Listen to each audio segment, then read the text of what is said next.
Now, I was recently asked, where's the most unlikely but fortuitous place that I've ever used Jiu-jitsu? And the truth is, I've used Jiu-jitsu a lot. I use it in the fire department all the time. On occasion, we've had to restrain people who are undergoing psychiatric problems, and that's been very useful. But mostly, it's been allowing me to stay calm. If somebody's really aggressive and really in my face, I know I can handle myself physically. That's not really a question. Of course, if they have a weapon, I've got to be worried. But if they don't have a weapon, they're not going to beat me. Or more nuanced, they're not going to beat me 99 times out of 100. So I can be calm and I can talk the situation down. I can use my words and de-escalate the situation that way because I can keep thinking. And similarly on big calls, because I regularly put myself into stressful positions on the mat, I think it helps with the ability to keep thinking during those stressful incidents.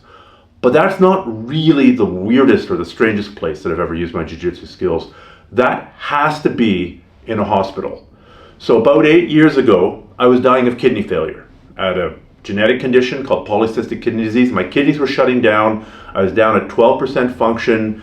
My ankles were swollen like somebody has congestive heart failure. My energy levels were just crashing hard. The next step might have been dialysis or it might have been death. I was really on a downward trend. And thanks to my brother, I got a kidney transplant and slowly came back up again. There's other videos and other podcasts that I've done on this topic of recovering from a kidney transplant. And I feel very lucky and very grateful for modern medicine that I survived this ordeal and came back pretty much the same as I was before. Now the thing is, going into that transplant, going into that surgery, there's a whole bunch of unknowns. I didn't know at a simplistic level if I was going to survive. There are many things that can go wrong when they slice you open and start reconnecting blood vessels and ripping organs out of you, and many things can go wrong, and survival at the other end of that is not a guarantee. Then there are other effects. There's effects like getting a terrible bacterial infection from the hospital, some kind of superbug, and maybe they can treat it and maybe they can't. And there's other things like your body rejecting your transplant kidney and having to go through all that again, having to go through more surgeries, and each surgery is a risk. So there were many unknowns as to survival, and there were many unknowns as to quality of life afterwards. I did not know if I would ever be able to do jiu-jitsu again. The answer is I was able to, thankfully. I did not know if I'd ever be able to enjoy the outdoors in the way that I have historically enjoyed the outdoors. And again, spoiler, I did. The 2019 solo trip, the 1,000-mile solo I did that I'm working on a book for, that came after the kidney transplant. It was kind of like a fuck you to the universe, I'm back. And that took a long time, but I got back. And I did not know if I'd ever be able to play with my kids again. The answer is I was able to. So all those things worked out, but they were unknown. So how did I handle that mentally? And the answer is through jiu-jitsu. So there's a great analogy in jiu-jitsu. If you're stuck in the bottom of a mount, what do you need to do? Well, you know what you need to do. There are a series of steps. First do this, then do that. Then don't give the guy your arm. Don't give the guy your neck. Don't give the guy your collar. There are a series of steps. And if you follow all the steps, it may work. You may get out. Following the steps is no guarantee that you're going to get out. Your opponent gets a vote too. Your strength, speed, conditioning, flexibility, all those things play a role. But if you don't follow the steps, you're not getting out. So if you don't follow the steps, you're hooped. If you follow the steps, it may work. And that was going through my mind going into surgery is I have followed the steps. I've gone into this surgery as fit as I can be.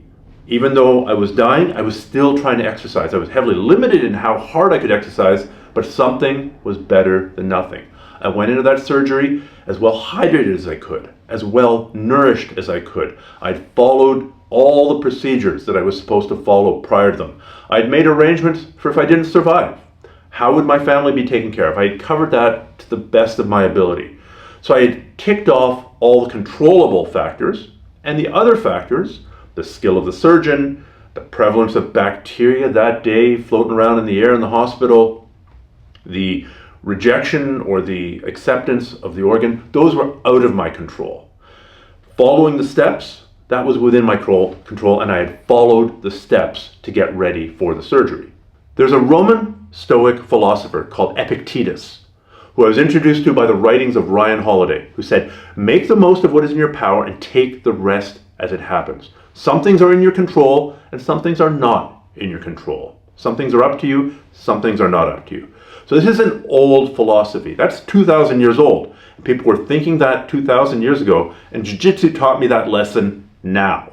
If you're stuck on the bottom of a mountain and your opponent wants to submit you, do what is in your power. Follow the steps. You know what you need to do. There's no guarantee. Some things are not up to you, but some things are up to you.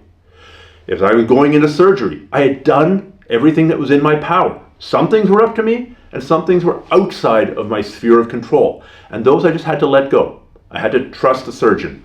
I had to hope for good luck. I had to try to rely on the things I had set up before the surgery to carry me through after the surgery, or in the extreme case, in the case of my death. And you can apply this philosophy in 1,000 different ways. Are you going into a really difficult exam? Well, follow the steps. Do the studying. You know what you need to do. Will you pass? I don't know. But you're not going to pass if you don't follow those steps. Do what is in your power and take the rest as it happens.